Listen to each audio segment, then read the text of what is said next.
the ground, don't get caught in the mosh pit.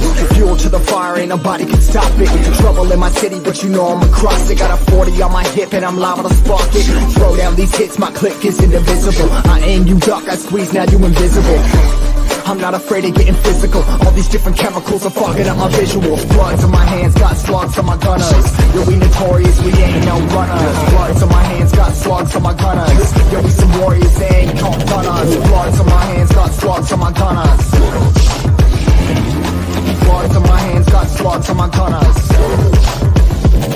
Put on my sweat, put on the beat, put on the map, put on my team. Take out every motherfucker in between, know what I mean? Better myself, better my aim, better my rep, better my name. Killing rappers on my hang, I'm by their chains for the fame. Never thought I would, now I'm running. You don't wanna follow me, I'm out the in front of. Yo, what's going on? What's going on? Good evening. Welcome to a new broadcast of Steve the Kidney Nurse. What's going on, guys? Share this broadcast.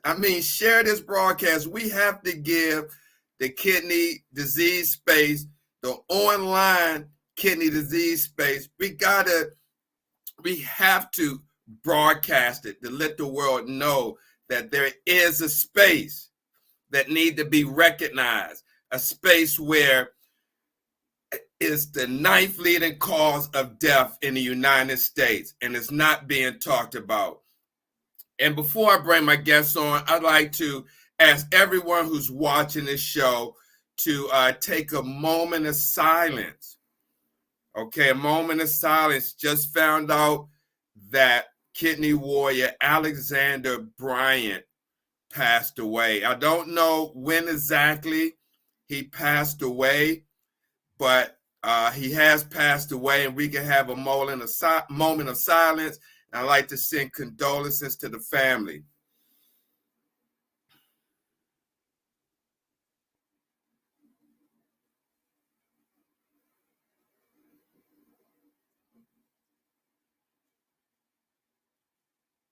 I can't tell you, in my 37-year career working with patients with kidney failure, how many patients I've met, befriended in my career to only lose them to this disease.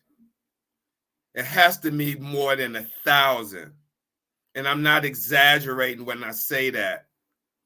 I traveled across the state, meeting different patients. They invite me to their home when I'm away from my home. On the holidays, they invite me into their house to spend the holidays with their family. I would never stop doing what I'm doing. So, with that being said, tonight we have an awesome show. This person has been on my show and supported me since day one on Facebook.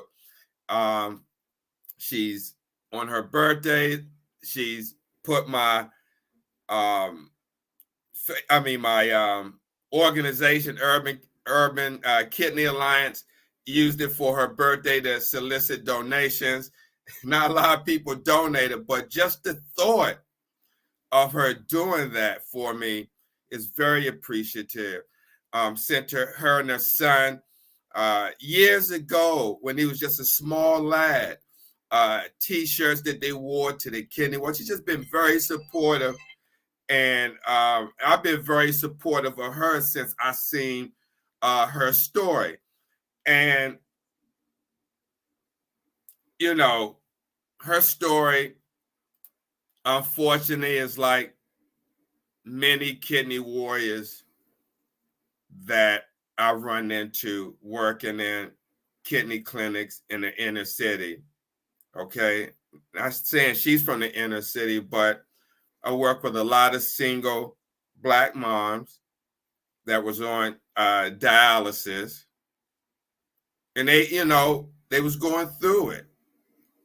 And so when I seen her story and saw what she was doing and continue to go to school after struggle continuing, I guess it's been 2 years, her anniversary. She'll tell you it finally hit her. She's been dealing with this like 14, 15 years.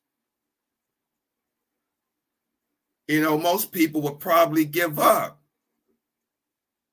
But she did it, and at the end, it was well deserved.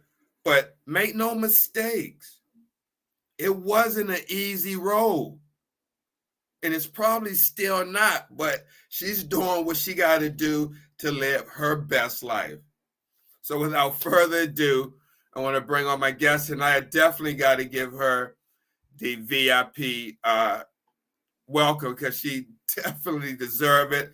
I told her so many times that I'm so proud of her. She even came up to Virginia one year and to share a birthday at the sugar factory. I can't think of the name of it, but she didn't know this, but that day I came to a party. A friend I was with, lady, she didn't want me to go. I was like, forget this. This is going to be the only time, you know, I'm going to go. So they didn't want to come. So I went. I wasn't going to miss this opportunity to meet Tamika for the first time. So without further ado, let me bring on.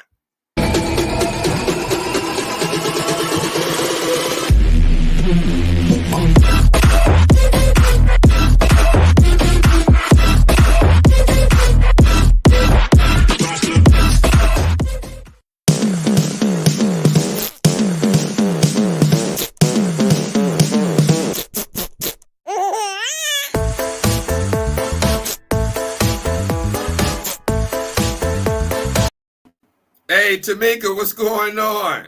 Hey, Steve. How you doing? How you doing? How you doing? I'm doing good. I'm doing good. Man, I'm so happy. I'm getting goosebumps right now because, you know, like I said, when I first met you, you didn't know me from a can of paint. You just see me on Facebook advocating for kidney disease. Then I asked you to be on, you know, shows so I could interview you. Then that's where I got to learn a lot more about you, not just from your posts, because you was, you know, putting out some serious posts of your struggles and what you was going through, and still like showing up to the kidney walks and going to school and taking your son to do his activities and you know, being a mom and the dad, and a lot of times, and going through your personal struggles and just all the above. And for you to continue to fight is amazing. Just share with people how this journey started for you. And not to mention, before you start, congratulations on that piece that I guess was EC Connect, yes. online media company did on you, of getting a new kidney and a new degree. So hats off to you. But how did this journey start for you? Like so many other people. Well, like so many other people, I was diagnosed with kidney disease. I want to say roughly 15 years ago. It was around 2004. I had never been sick before, so you know, getting diagnosed with kidney disease to me was something. It was something new. You know, they say normally it starts from high blood pressure or diabetes. I have neither. So when I found out, I was pretty young. It was hard to deal with. A couple years after I found out, I went into kidney failure, which resulted in me actually having to start dialysis. But before I started dialysis, I will say I did have a transplant. The first transplant was donated by my cousin, but due to surgeon's error, I lost that kidney, I want to say almost immediately. So once I lost that kidney, that's when my journey with dialysis began. Wow, hold on. Let's stop right there, because you just said a handful in that sentence. How did you feel when you found out that it was a surgeon error that caused you to lose that kidney? And then your cousin, God bless her for stepping up to the plate. I know she must have felt bad as well. I mean, not sharing of anything. Were you able to be compensated for that? No, I was not. Which That was the hardest part because it wasn't anything to my doing that I lost the kidney. Literally, when they went in, they did not tighten the main artery that connects to the kidney. So what happened was when I was released from the hospital, it broke apart from the kidney, and literally that's a life or death situation. So I literally just went to the hospital the next day for a follow up, and then I entered into the fight of my life at that point. It began to be something that I did not even know. They didn't even know if I was going to live because they didn't know what was wrong. So once they went in, they discovered, oh, we didn't tighten the main artery. So we're going to try to fix what we did. But because the kidney was without blood flow for so long, it died anyway. So I spent roughly 3 months in the hospital. I think I was in the hospital. I had that kidney transplant September the 30th, 2008. And on November the 1st, 2008, they were removing that kidney because it had died. Due to the surgeon's error. Right. Is this one of the times where not this one. Where that happened when you was in the hospital? That actually, I was on dialysis then. I was already on dialysis at that point. Okay. Yeah. Wow. Okay, so continue. So the surgery, you got your kidney from your cousin, the transplant, and then that failed because of human error. And so take us from there. So, I did the transplant because I was young. I was only 28 at the time. I didn't really know anything about dialysis. So after that, it was immediately I was thrown on dialysis because there was really nothing else that could be done. So that's when my dialysis journey began. And I mean, I would say it was hard because at the time that I started dialysis, I hadn't planned any of that. I thought I was going to get my kidney and go back to my life. But I ended up on dialysis. At the time, my son was 3 and he had just started pre-K 3. So I had put him into school. And then after that, I was away. I was in the hospital for 3 months while he was in the hospital. While I was in the hospital. I put him in school. So my mom and, my sisters helped out with that. My journey with dialysis began. And a journey it was. Because I was on dialysis for 10 and a half years. And during that time, it was a struggle. Right after I started dialysis, I had started to have issues with my blood pressure. And I want to say that the reason I found out that my kidneys failed or that I developed kidney disease was because I found out during this time that I was only born with one kidney, something that I had never known. And from what I'm told, it just kind of failed on its own over time. So I didn't have any pre-existing, I had nothing else going on at the time. So that was what they told me. I had one kidney at the time, and then I suffered from migraines. So I used to take a lot of migraine meds, naproxen, Aleve, different things that they said could have put a wear and tear on that one kidney. So at that point, I think I ended up on dialysis, and I had an issue while I was on dialysis with high blood pressure.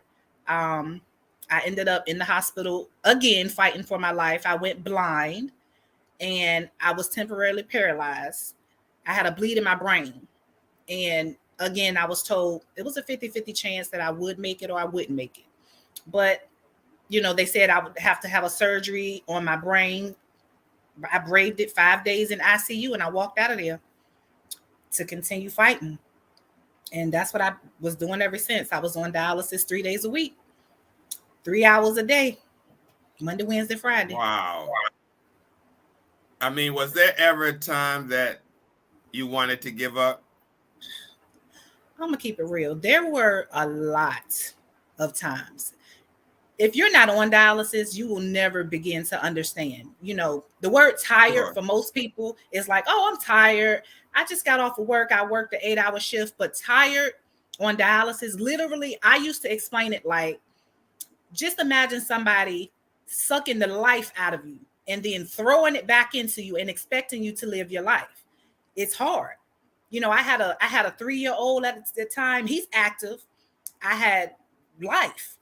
So I got a child. He goes to school. He got field trips. I gotta pretend like I'm okay, but in the inside, I'm dying on the inside. And it's hard because nobody understands how you really feel. If you're not going through it every single Monday, Wednesday, and Friday. We don't get holidays off. You know, like how you work a job, you get your holidays off. We don't get holidays off. We don't get days off. So I definitely wanted to give up. Yeah, I remember seeing some posts when you was early in school and you was saying how you felt bad in class, but you had to Yeah. keep pushing and papers you had to write and you didn't feel like doing it, and times when you're in the hospital. And share about, when did you start school, and was it after you found out or was before, and then the kidney disease kind of deterred that path for a moment? Well, when I got kidney disease in the beginning, I was in school. And like I said, Okay. I was young. So I just couldn't deal with kidney disease, learning about it. Nobody in my family had it. So we know so much about cancer and diabetes, but kidney disease was something new. I dropped out of school. I was going to NSU and I stopped going because I couldn't handle it. So while on dialysis, for a long time, I didn't want to do anything. And I'm going to keep it real because I was just living. You know how, I was just existing. And I just did what I had to do to keep myself going. I had a son and that was all. And it took a few years for me to say, okay, you've been existing for so long. It's like you're doing the same thing every day. Like you're basically just waiting for something to happen. So after a few years, I'm like, okay, I got to do something with my life. I'm literally just, taking my son to school every day, going to dialysis, and I'm not doing anything. And a lot of that was due to depression. I was depressed. So, and I didn't want to do anything because for a lot of people, dialysis is the end of your life. That's all you do. You don't think of anything else. So I said one day, I'm like, okay, my passion is law and I love school. So I said, well, why don't I try to go back to school? But it was a lot of fear because I'm like, I'm on this machine 3 days a week. I got my son. I can't go to school. I'm tired. When I get from dialysis, I want to sleep all day to the next day, sleep that day, and then go back to dialysis. I don't want to do it. So it was a lot of fear. But I had to talk myself out of that fear because it's like, if you don't do something with your life, you're going to let dialysis take over. So one day I said, okay, I'm going to go back to school. And I went and I enrolled. And I was scared. A lot of people didn't think I could do it because they were like, okay, so you go to dialysis from 9 to 2, and then you literally pick your son up from school. How you going to go to school? And the school was 5 hours.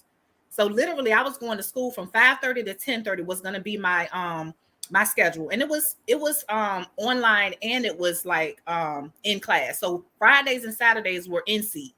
And then I think it was like Tuesdays and Wednesdays or something like that was online. And it was a stress. It was definitely a struggle, I will say. But when I started, I was extremely sick when I started. And it deterred me a lot because I'm like, I'm gonna be in the hospital. How am I gonna be in the hospital and go to school? But a lot of my professors, they understood. There were days I left dialysis, and if you know anything about dialysis, your blood pressure drops. I had a blood pressure of 80 over 60. And I had to stay over, they won't let you go till you're over 100. Once I'm over 100, I'm running and I'm still dizzy. I can remember one story in particular. I was in math class. I was half there and I was half gone. And I remember the teacher walking over to me and he said, "Are you okay?" And I'm dizzy. I'm like, "Yeah, I'm okay." It's about 5:30. So I think I left dialysis at 3. I had enough time to pick up my son, didn't even have a chance to eat. And if you know anything about being on dialysis, you need to eat.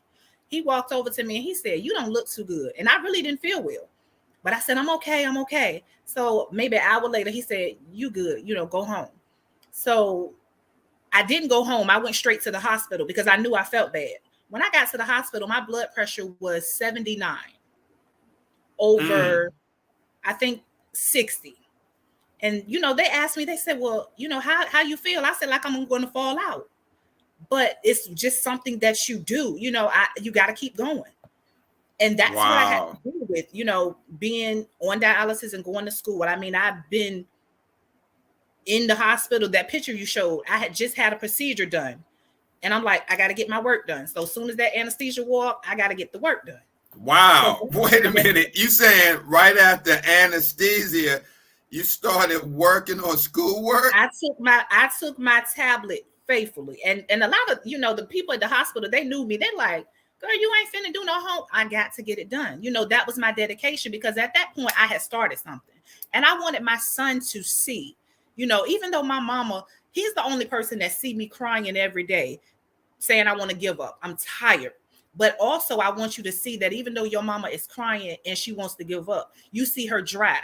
So that way, while you going to school and you want to give up, you're going to say, well, you know what? My mama was in the hospital. My mama had surgery. My mama was going to dialysis, and my mama still did her work. Even my dialysis friends will tell you, we used to talk all day before I went to school. Then it would be to the point they would keep me on my toes.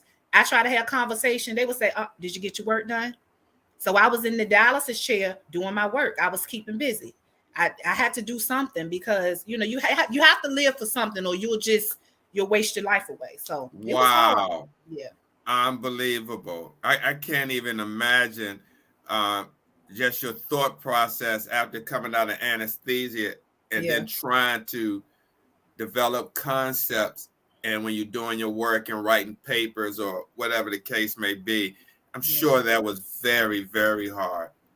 It was hard up until, because when I started school, up until when I got the call for my second transplant.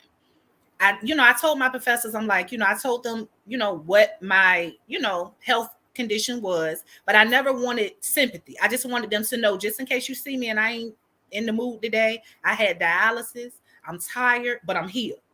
I might not want to participate, but I'm here. So I did that up until I got the call. But before I got the call, you asked about giving up. I'll tell you this story. So before I got to the call, this was 2019, I had decided to stop dialysis. Not a lot of people know, but so this will be the first time I actually share the story. Wow.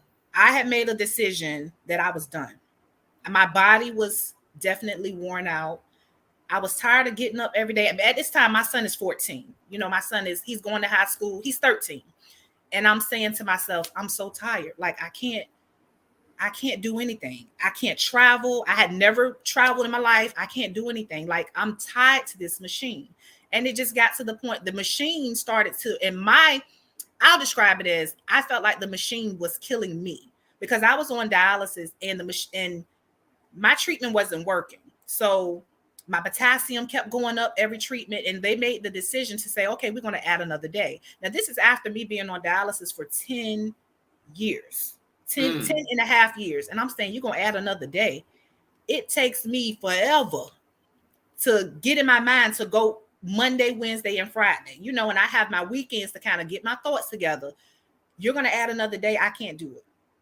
And I was just getting tired emotionally, physically. I was getting tired. So I said to myself, on the new year, when 2019 came in, I said, okay. And then I had also gotten calls for kidneys that didn't pan out. And I was just tired. I'm like, it's been 10 and a half years. My antibody level is high from the first transplant. I'm not going to never get this kidney. I can't do this anymore. My body is tired. I wrote a will. I wrote instructions on what I wanted to be done with my son. And I said, after I celebrated the holidays in 2019, I was going to stop. And I wasn't going to really tell anybody that I was going to stop, because at the end of the day, I didn't want anybody to talk me out of it. But only when you're tired. Like, I was tired. So I went on, and as the summer hit, I said, okay, I'm getting extremely tired. My heart, I started having heart problems. I started having all type of problems. I kept being hospitalized. I couldn't do anything, hospitalized. I'm trying to go to school, and I'm like, now I'm getting sick. Okay. So I enrolled my son into school. This is the summer of 2019. And I'm saying to myself, it's getting to be time. I'm gonna stop. And I didn't want anybody to feel like I was giving up, because I'm a fighter. But there's a difference between giving up and actually just being tired. Like, my body just felt like I couldn't take it. So I said, okay. I remember waking up this one day, because I had to get my son, registered to his new school. He was going to high school. And it's just amazing how things work. I woke up that morning. I woke up. I said, I'm going to do everything I got to do today, because I'm going to get my stuff together. I'm going to talk to dialysis. I'm going to let them know when I'm going to stop. And then we're going to go forward. So I wake up this particular day, and I'm going, taking care of everything I got to take care of, not knowing why. And it's at this point, I'm exhausted. I get a call from the hospital. They said, we have a kidney. And I've been through this so many times, okay, yeah, you got a kidney for me. You've called me last month and told me you had a kidney for me. And then I get there. It was like a month before that. I got to the hospital. They put me on dialysis. We did all the tests that we have to do, because they test you when you get there. They say, oh, we're going to give you your last dialysis treatment. It was around 11 o'clock at night, and I'll never forget it. The social worker walked in, and she just said, she just shook her head. To me, that was it. That was my confirmation that I am tired. I can't do this anymore. I'm just tired. So that was a month before this happened. So a month later, I'm like, I'm gonna get everything together because I'm serious. I can't do this anymore. My body is tired. My mind was tired. My spirit was broken. So I get a call while I'm at my son's school, registering him for school. And that day I had already wrote out my stuff and, put everything where everything needed to go, made copies of everything.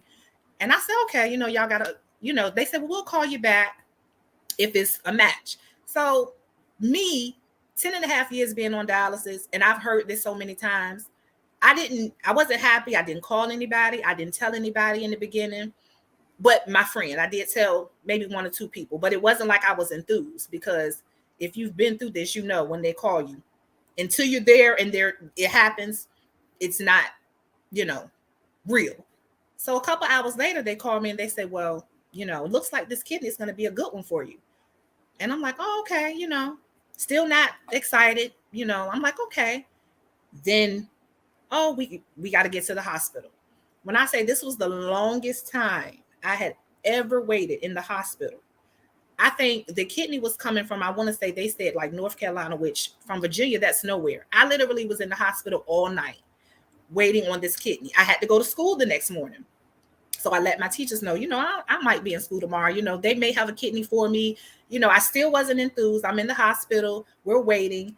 I'm getting a little frustrated. I have two of my friends with me and they're like, just be calm, just be calm. And I want to say I did not find out that kidney was a good kidney until the next night. So I literally had been in the hospital a whole day. I hadn't eaten, I hadn't, drank. And then they came and they said, oh, this kidney is a go. That's when it hit me. Up until that point, I was regular. I had put a little Facebook post letting people know. But at that point, I was like, oh my God. I had got so scared. I was just like, this is not happening. And it was still so surreal, because after being on dialysis for 10 and a half years and you're thinking you done did your will, I done wrote this long letter to my son and everybody explaining why I was just over it. And now after 10 and a half years, I'm getting my blessing. I still kind of didn't, I'm like, in my mind, I'm still thinking this is not real until they took me away and I woke up with that kidney. It was definitely a blessing for me. I mean, I can't even explain, and then I realized I wasn't giving up. I was just surrendering, So I wasn't giving up. I was surrendering. And at the moment that you surrender, that's when you get your blessing. Wow. Yep. And then I woke up and I said, I got to do my work. I was in the middle of finals at school. And I was going to graduate. I couldn't do no work though. I tried, but I entered into another fight after this transplant. And it was depressing because I couldn't, at this point, I'm in school and I'm doing good. I had complications after this surgery. Couple days after I had this kidney, I ended up having another bout of rejection. And that ended up being another fight. I woke up one day, once I got out of the hospital, I was fine. When I went back into the hospital, they thought that I had maybe like a little infection, but it ended up being something they couldn't even explain. I couldn't move anything but my mouth. My whole body was like, I couldn't move anything. I couldn't even pick up the phone to call my sister or anybody to tell them to help. So that was another fight. I was in there again. I think I was in there about 2 weeks. And, if anybody, I know everybody don't believe in God, but one thing I will say I do, because they were talking this and that, and we're going to have to do all these different tests. And when I tell you, Steve, I prayed because I was in there. My whole body was hurting. They threw so much at me.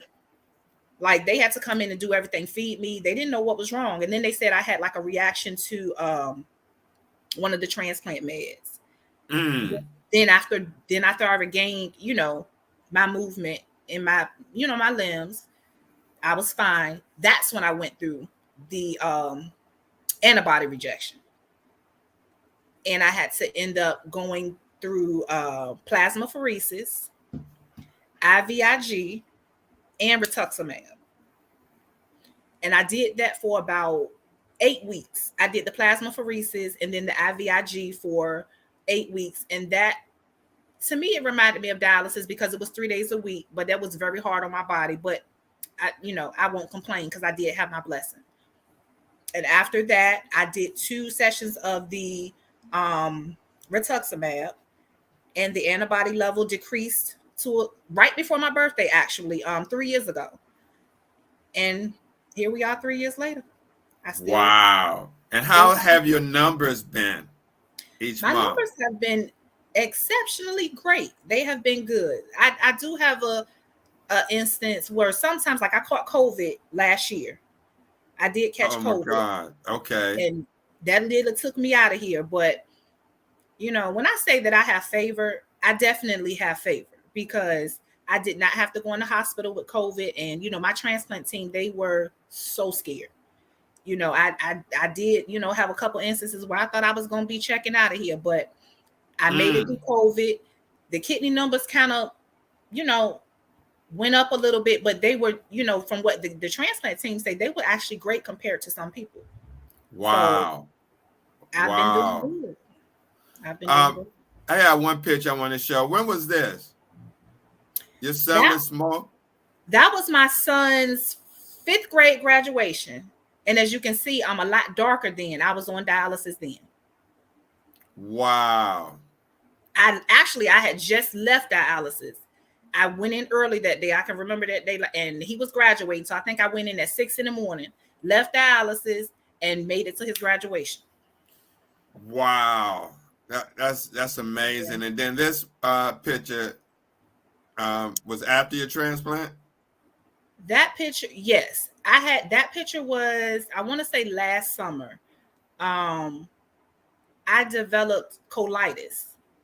And I was in school. Yeah, I was in school at the time, and I was I just started, I recognize a lot of stuff with my body. So when I'm not feeling well, I know something is wrong. And I think I started running a fever. So I was in the hospital that time about 5 days, and they said that I had colitis then because, taking all the medicines that we take, I'm down to maybe 20 pills a day, but we're susceptible to all types of stuff. So I didn't know how I got colitis, but while I was in there, as you can see, I had my little tablet. I said, while I'm in here, I might as well get some work done. And I did. Right. So now tell us, you graduated with a BSN or master's in criminal justice? I got my bachelor's. Yes. I graduated November of last year. After I took a year off. I took a year and a half off.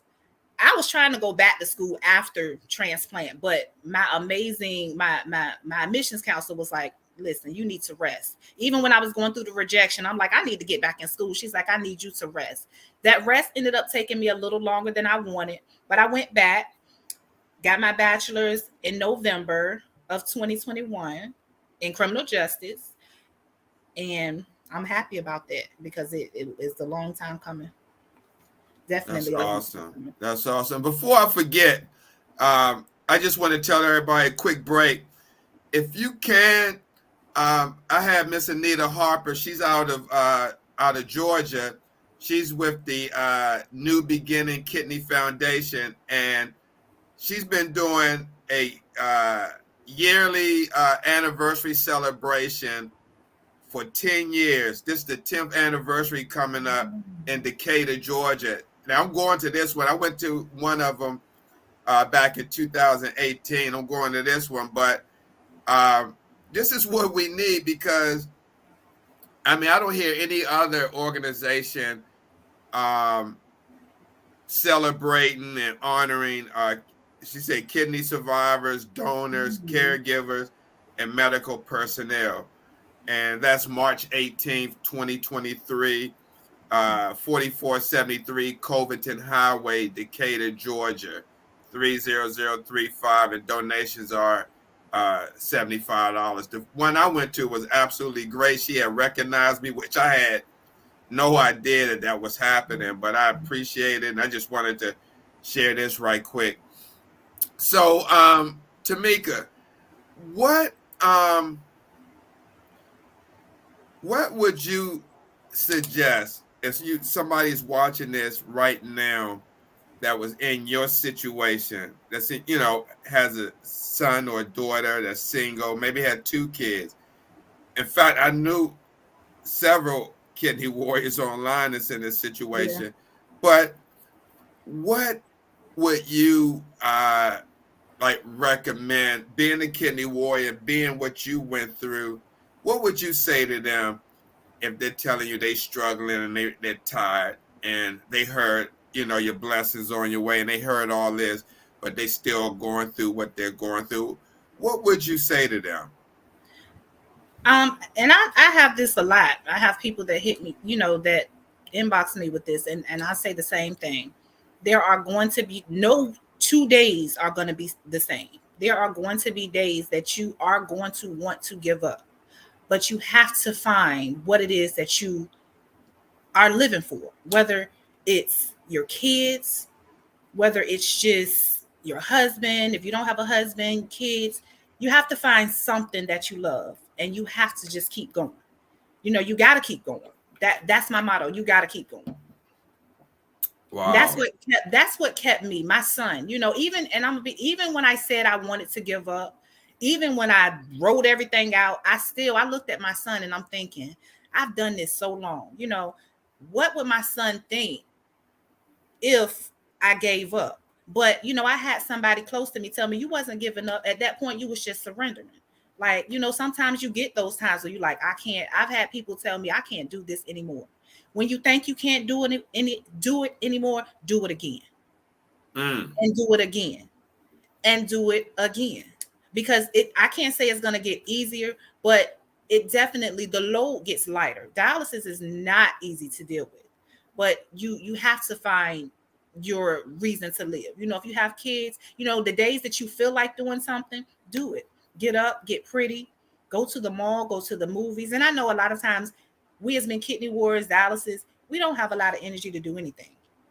A lot of times I had to push myself to do anything, but I'm glad that I did, because I can't see my life being any other way. I'm glad that I did say, you know what, I'm just going to do this. I'm going to hang out with my friends these days, or just to get out, I'm going to go sit at a park and just watch the birds. You got to find something that takes your mind off of the machine, because dialysis And doesn't have to be a death sentence unless we make it one. uh, absolutely. And I truly, and still today, when you were on dialysis, you didn't care. I seen the pictures when you went out and did what you wanted to do. I did. You didn't let this disease tie you down. Even on your birthday, driving all the way up to Pentagon City, and me, Mm-hmm. you let me share your birthday with you. I was like, wow, driving all, and you was with your, visiting your sister and stuff, but it was just an honor to meet you then, and to see you now. So, hey, Chris. So, look, tell us what's going on now with your work. You got a degree in criminal justice. So, are you working in criminal justice? Share something about that with us. Yeah, well, after I graduated, it's like, what now? And to be honest, I had not worked. I was on dialysis 10 and a half years. And I want to say I had not worked in 12, maybe 13 years. I had not had a job, Wow. because and there are warriors out there who can keep, and I applaud the ones that can work. I was just not one of them. Mentally and physically, I just couldn't do it. So after I graduated, I was very nervous about getting back into the work scene. I hadn't had a job since I was 27, and I'm now 42. So it was scary. And my advisor at school, my career advisor is like, well, apply for this job. And In my mind, I'm thinking I am not qualified to work at this job. I have my degree, but I have not worked in over 13 years. But what's for you is going to be for you. So I applied and I got hired. So I work now at I work at the juvenile courthouse, juvenile domestic and relations court. And like I said, I hadn't worked in a long time. That's awesome. And I thought that I wasn't going to get this job. I'm like, they're not going to hire me. I don't have nothing on my resume. But again, like I said, if it's for you, it's for you. And I've been there now, I want to say 7 months. It's been 7 months and it's going great. It's going wonderful. Man, like I said, I get goosebumps hearing this because, not working, what you said, 12 years. 12 years. You graduated and you got a new kidney. Like you said, now what? What's next? And then here we come with work right in your profession. Yeah. And it's nothing, nothing but up from here. Yeah, I mean, it's definitely up. It's definitely, I've been down so long, so I know up is the way to, And I will say this, Steve, I told you I had never been on a plane now, ever. And it was a personal choice for me because being on dialysis for me, I don't want to go anywhere on the weekend. And then I had anxiety about being at another dialysis clinic. So to me, going on a trip was just not something that I out of the question. Do. Right. So in May, I took my first trip. And not only did I take my first trip, it was out of the country. I went to Jamaica. I seen that. Yes, I did. And I got on a plane for the first time. I was terrified, but it was wonderful. Mm-hmm. Tanisha, what's up, Tanisha? Say happy birthday to you. Thank you, Tanisha. Yeah, I seen those pictures. So you went by yourself to Jamaica? Well, I met up with one of my, the girl that I went with is my friend, but she used to be my dialysis nurse. Wow. I met her while I was on dialysis and we became friends. So I met up with her and we actually went and I had a ball. Did you do how Stella got her groove back? It was definitely how Stella got her groove back.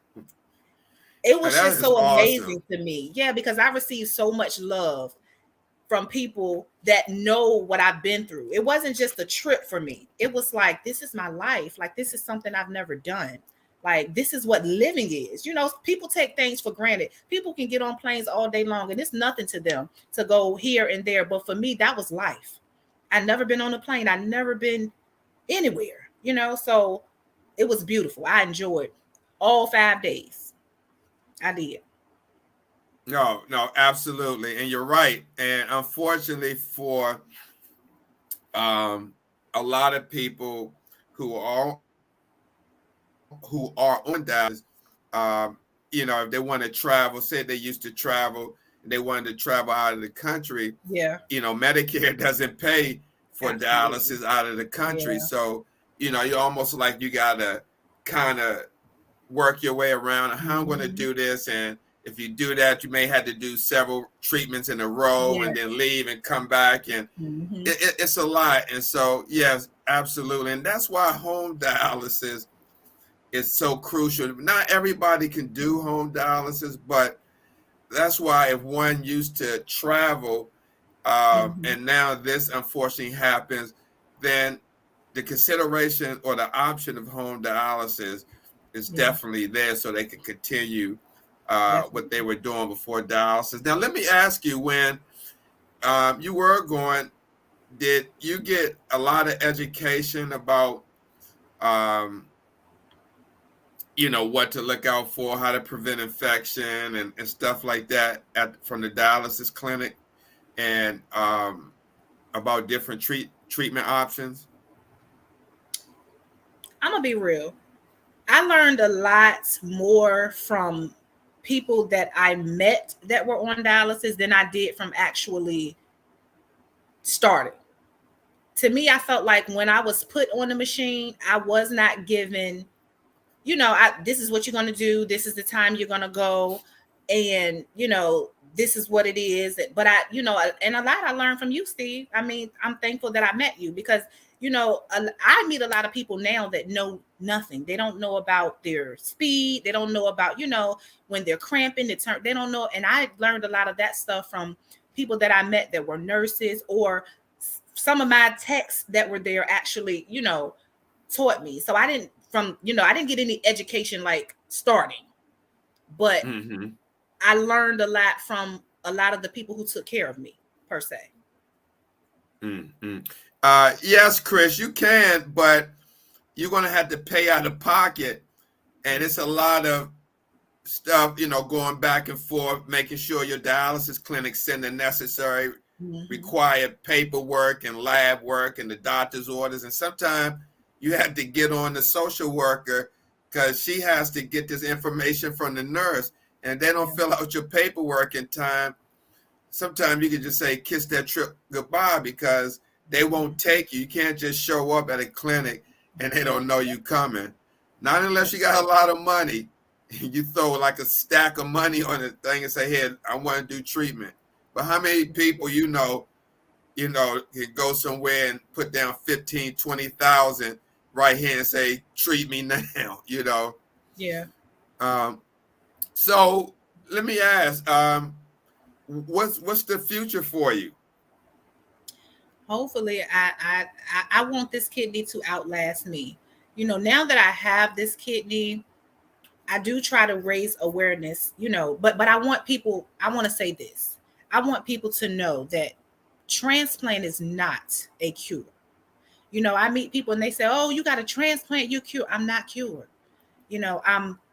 I'm living better, but I am not cured. I have a better way of life, but for some people don't look at transplant as a better way of life. Because it all depends on how it goes after transplant. But I want people to realize that kidney disease doesn't just get cured. There's no cure. Transplant definitely will give you a better way of life if that's the way that you want to go, but it's no cure.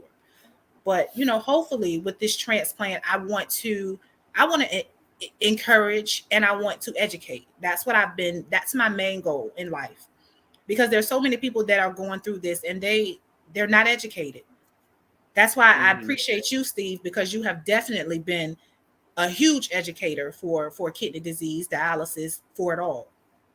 Yeah, like we were sharing before the show, like I said, I've been doing this 37 years, and I can't tell you just the things I've seen in dialysis with these companies.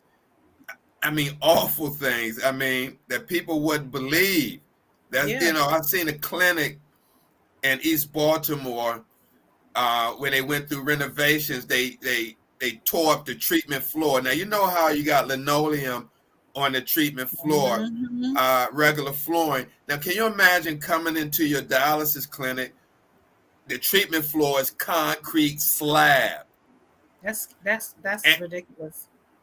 And now you got the concrete dust in the air. You got plywood here, plywood there, and they still treating patients in this environment. It's like, what's the reason for even wearing a mask when you change the dressing when you have concrete dust? That's ridiculous. And I had taken pictures of all this, and the thing about it, at the time I had a BlackBerry phone that I couldn't even retrieve the pictures off of. Must didn't want me to show it, but you're talking about conditions like that. Yeah. And people are going in there to get their lives, saved, and you have them in these unsafe, uninhabitable conditions. Exactly. Back in the water room, mold in the air, and they still dialyzing patients. So when I started seeing this from DaVita and these big clinics, how they, you be in one particular area and you see a clinic like, damn, this is the same company. I'm in this area and this clinic all messed up. Then I'm out in the suburbs and the county working, and they got everything and supplies and everything is all golden. Yeah. So it's crazy. So I know your son has been. Just want to talk a little bit about him. What's your son's name again? I'm sorry. Jaden. I mean, your son has been a serious warrior. He actually came on when you was on the first time and shared some stuff about, how he's, dealing with this and stuff. He was a little younger. He was. But, yeah, but what would you want him to know after you going through all this and seeing them, you know, because some people say no child should have to go through this, you know, Yeah. because, you know, the average or normal child got two parents going here, Yeah. going there, Yeah. they doing this and that. But for him to have a mom, single mom that's dealing with kidney disease, and he's there with you in the hospital, laying beside you, he's there every moment and going through the exact thing you're going through, but he's just not going through the disease process, but the Yeah. emotional aspect.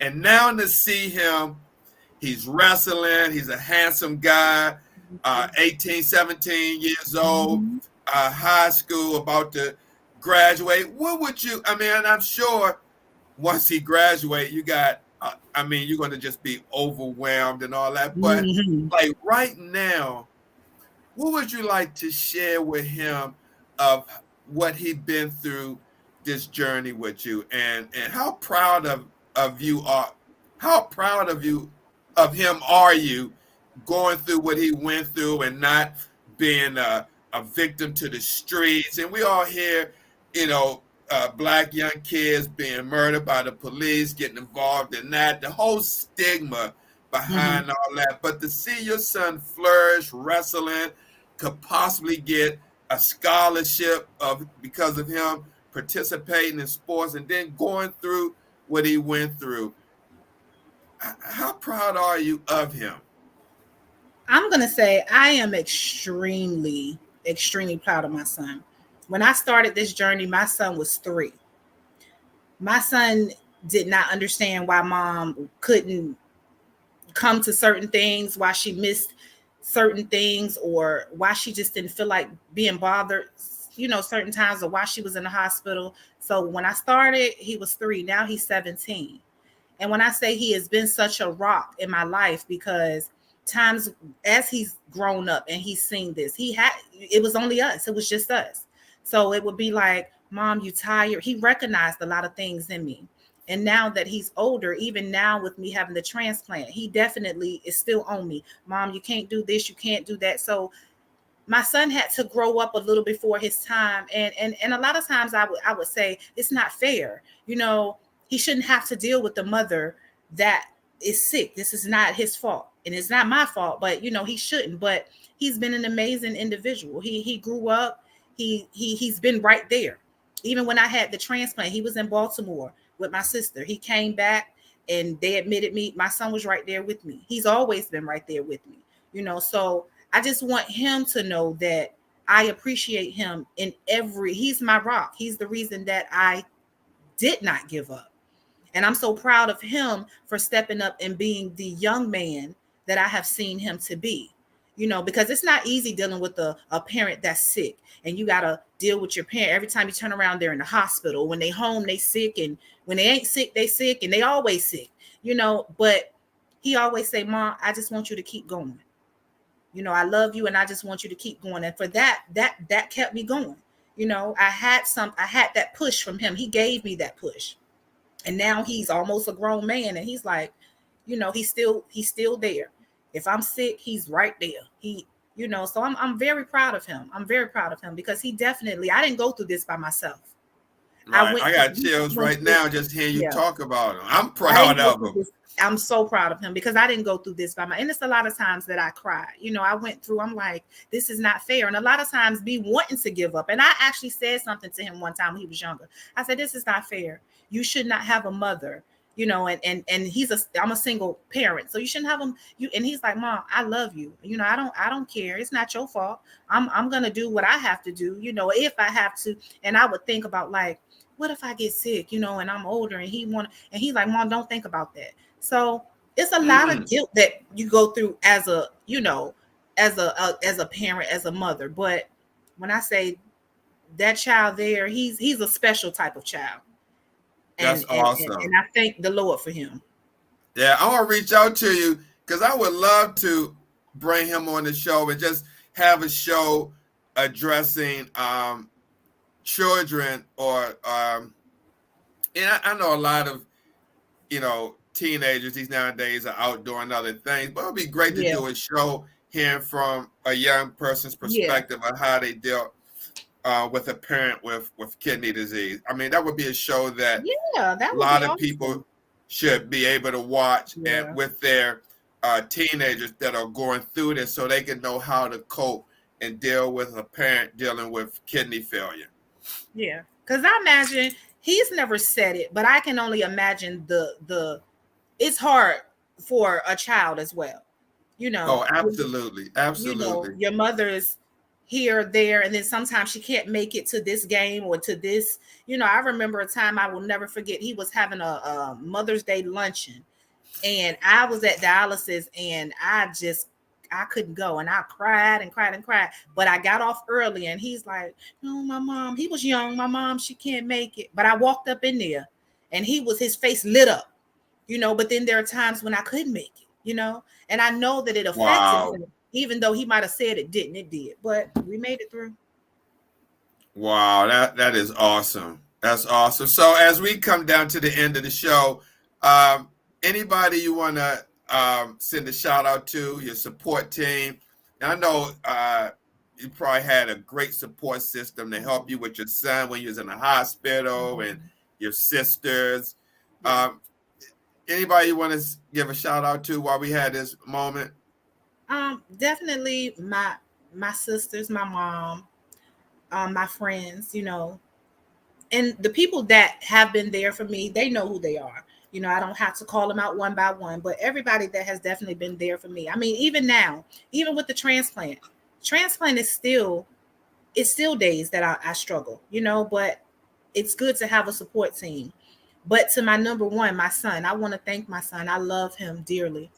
My son is an amazing individual. He has kept me going, and he continues to keep me going, and I love him to life, and I'm so proud of him.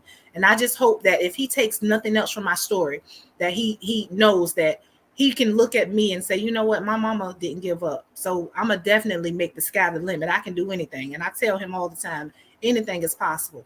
So I just want to tell my son I love him so much, and I thank him That's so much. awesome.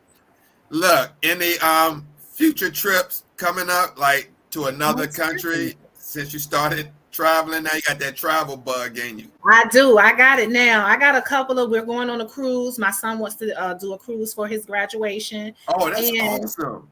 yeah, he's graduating in June. He said he wanted to do a cruise, so he's starting. I want him to go. He has never been on a plane either.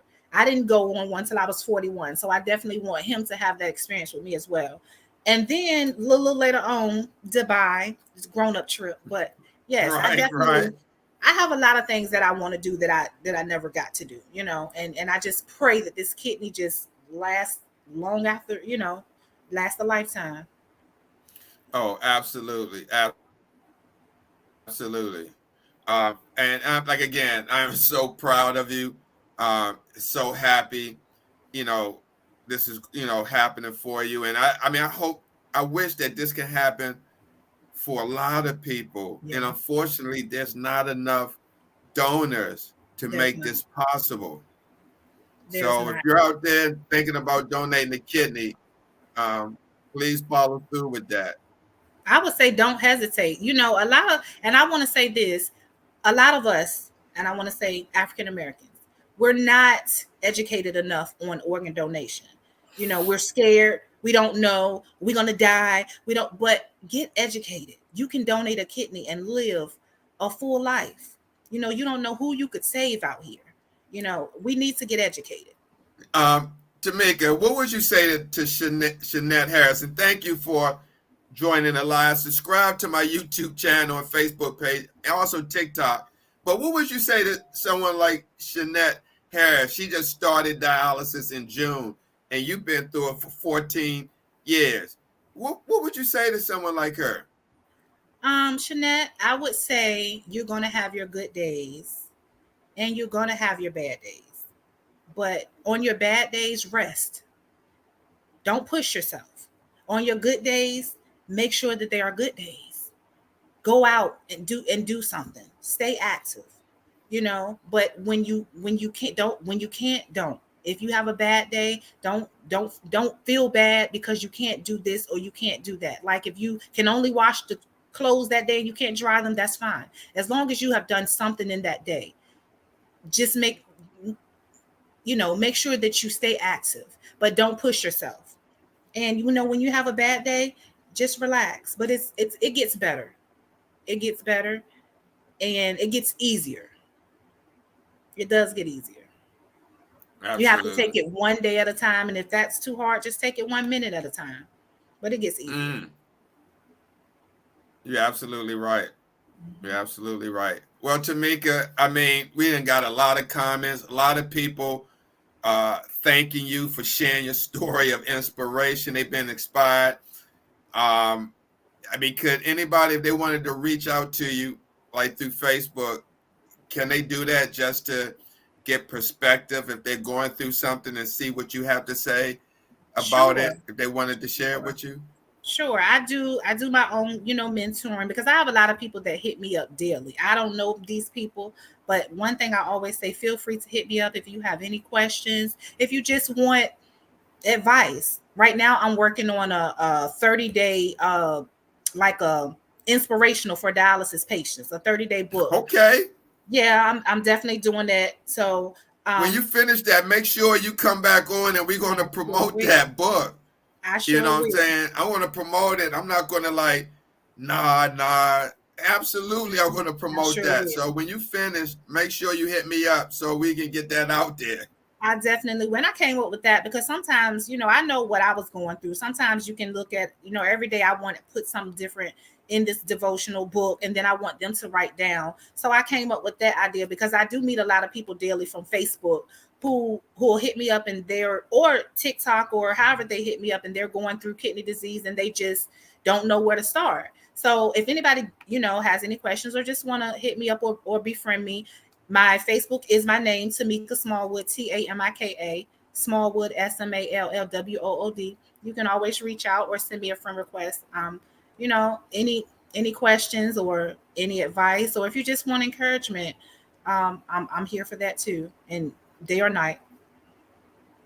Yeah, Tanisha says, you go, girl. Devotional is needed. Sage Williams Definitely. said, you are a shining star. Thank you. Margaret. Hey, Margaret, shout out to Margaret. She's a big supporter of me. I love her Hey, so. Thank you Margaret. so much. Mhm. Um, and then Shanette Harris thanked you as well. Yes, Shanette, definitely look me up on Facebook and send me a friend request. We can chat.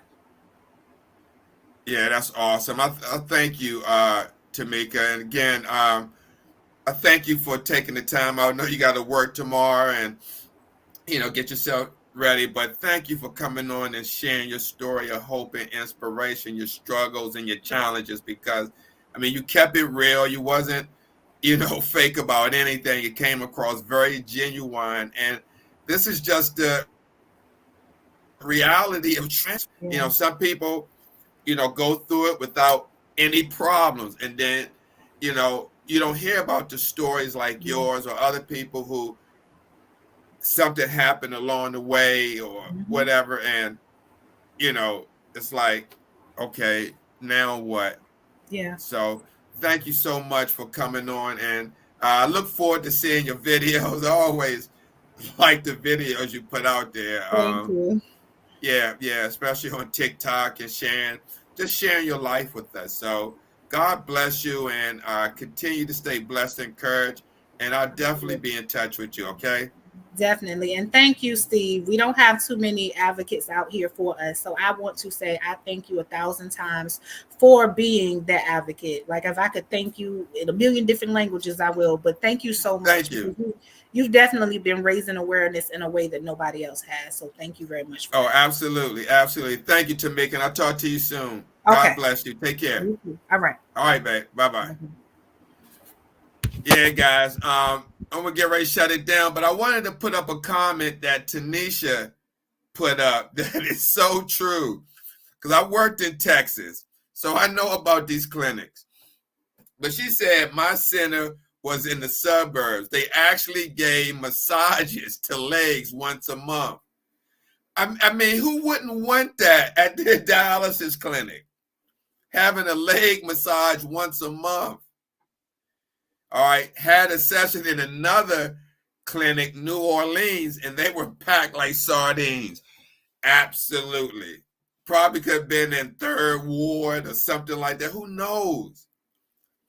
But let me tell you, in a lot of these clinics that a lot of people don't understand, you got clinics, I've seen them in Houston, that has heated chairs and fountain in the lobby and all these amenities to attract you to their unit. But those clinics are looking for patients. The first priority is somebody that's either private pay or private insurance. Those are first priorities in those type of clinics because they ain't going to make no money just from Medicare recipients.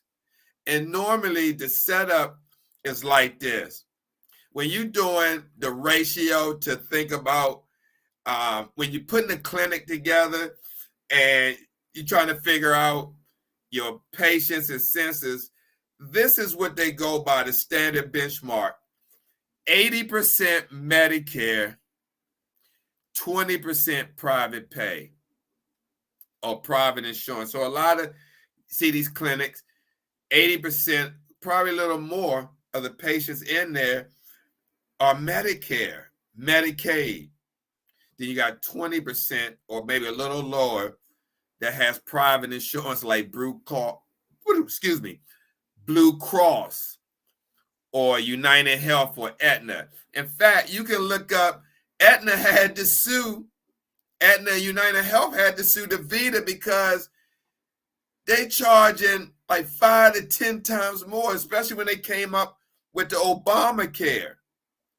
And DaVita had switched and had these financial reps to go to patients who are on Medicare and switch over to Obamacare to get United Health or Aetna.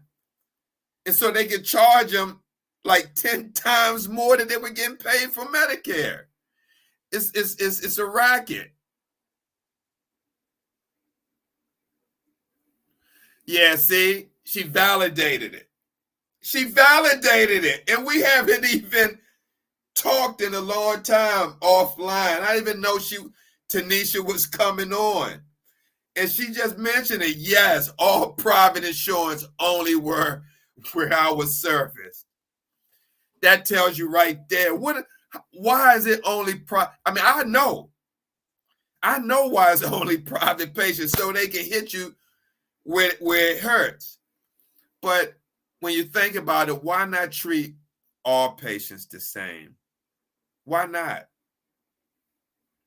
And this is why I do what I do, because everybody should be treated the same across the board, whether you're Black, whether you're white, whether you're rich, or whether you're poor. It should not. And that's what's so appalling when you see some places like New Orleans that is inhuman, or places just like the young lady on TikTok. So let me share this, and then I got to go. I got a 9:30 TikTok live to talk about peritoneal. But it's a kidney warrior on TikTok. She got lured from a DaVita, Fresenius or DaVita. She got lured away because somebody who did transportation told her, oh, we getting a new unit together. She transferred or whatever to this new unit, CCD, whatever. Come to find out, the person who was passing medication wasn't even a nurse. It was the secretary. And come to find out, the secretary was giving patients Benadryl to knock them out. This person has sleep apnea. They could have overdosed her and she could have not woken up. It's ridiculous. So you got to watch out. If you see a new company that's starting off, look at their track record. See how much money they got. Because, listen, if you out here watching and you see all these dialysis clinics and dialysis patients, you be like, oh, that's a good business to get into. It's a money maker. Yeah, but it's already locked down by the big boys. DaVita, Fresenius, US Reno, this one, that one. And when they buy supplies, they go into this they buy in bulk with this purchasing group. So you just can't, you ain't got the money like that. You just can't come in dial. You got to hire trained people. It's a lot. It's a lot. So don't think you can just get in and make money, and then at the end of the day, you get shut down by the state and you don't find people a place to go. Now they got to end up in the emergency room. And some patients, if they don't have a clinic or can't find anything, they go to ER, the quality of life goes down tremendously. Now, next thing you know, patient may end up passing away, victim of circumstance. I call it bloody murder. So, all right, guys. Thank you, Margaret. I appreciate you. You just don't know how much I appreciate your support and a lot of other support that I get. So, if this person who Jeanette just started dialysis in June, I highly recommend picking up my book, How to Survive Outpatient Hemodialysis, a guide for patients with kidney failure. Because you're so new to the game, this book may be a saving grace for you. I'm not saying it will, but it may be. All right. And to, educate you on what you're not receiving from your dialysis facility, on the different treatment options, about your access, about making wise food choices. Well, you already know about your first day of outpatient. But just a lot of great information. Like I said, I'm working on the second book that goes deeper than this, the dialysis patient handbook information. Like all the information, the lives you see me do, is going to be packed in the book. So you could be at dialysis and flip through and you see something on infection control about washing your hands. You go to the section where a lot of clinics want their staff to, when they enter the treatment, how many of you be sitting in the chair, right? You sitting in the chair.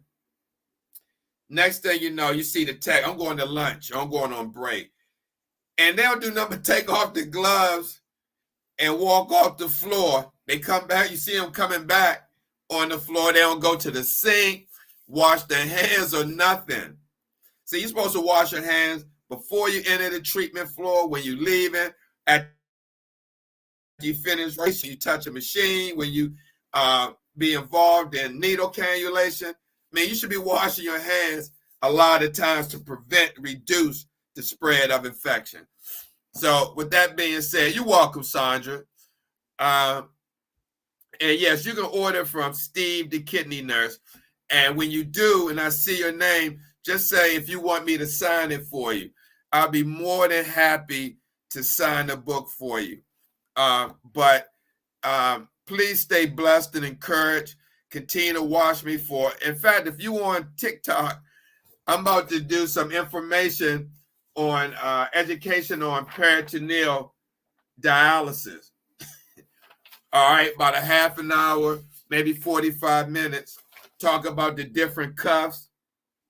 You may not have seen that.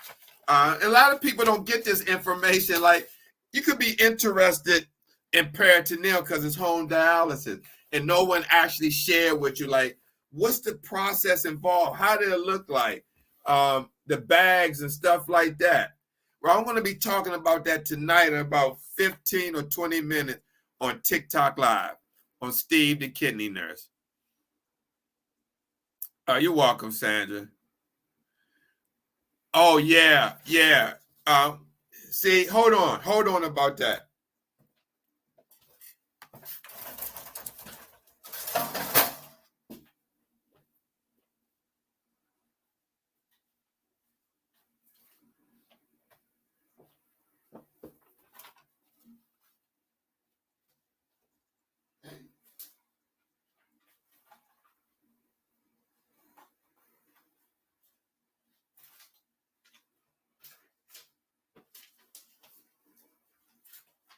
Oh, here we go.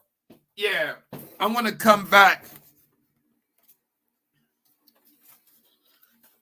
I want to come back around maybe tomorrow evening and talk about cramping on TikTok. Here we go. Cramping on dialysis.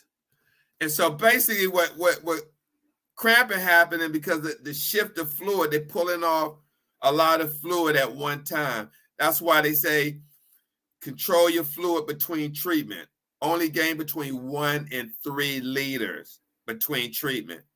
When you start trying to pull off more than that in 3 hours and stuff like that, then you're going to cramp. And you definitely got to find out what your dry weight is if you've been eating. Because if you eat, and you've been eating 3 squares a day, then your dry weight is going to increase. A dry weight is variable. The dry weight doesn't stay the same. I mean, based on like if you go in the hospital, right? Say if you're 50.5, if they do it in kilograms, and you're 50.5, you go in the hospital, you're not likely going to eat. And so we all, we kind of lose weight when we're in a hospital. So you're going to be below 54.5. But let's say if you eating, you got an appetite, you gain weight, then your dry weight is going to increase. So the doctor doesn't come in and make rounds. They're going to go by the doctor's order, especially as someone who don't know you. And they say if your dry weight is 50 and you probably 51.5 and you come in at 53.5 and they're trying to get you down to 50 and you gain weight, you're going to get sick and you're going to cramp because they're taking off more than necessary. So that's really the bottom line on that. So I see you guys in about 20 minutes on TikTok. Thank you for watching. Margaret, Sandra, Shanette, Sage, let me see about Tanisha, Doreen, it was somebody else, Miss Anita, Belinda, Michelle, Alisa, Chris. And that's it. Thank you guys for watching. I appreciate the support. Continue to watch Steve, the Kidney Nurse, for your kidney disease awareness, information, and education. Yeah, they got the nurse practitioner coming in. And the doctor, he may come in once a month or something, but it's not like he seeing you like they used to. Now they got nurse practitioners, well, I ain't going to say dirty work, but they got the nurse practitioners to do mostly all the work. So thank you, guys. I see you on the other side on TikTok in a little bit, and we'll go from there. God bless you. Have a safe day tomorrow. If you go to dialysis tomorrow, have a safe treatment. And I sincerely mean that. And watch what they're doing. See how much fluid they're taking off. Make sure they set the blood flow rate correct. Just be mindful of what they're doing at treatment. All right. God bless you. Stay blessed and encouraged. And I'll see you guys on the other side at TikTok. All right. I'm out.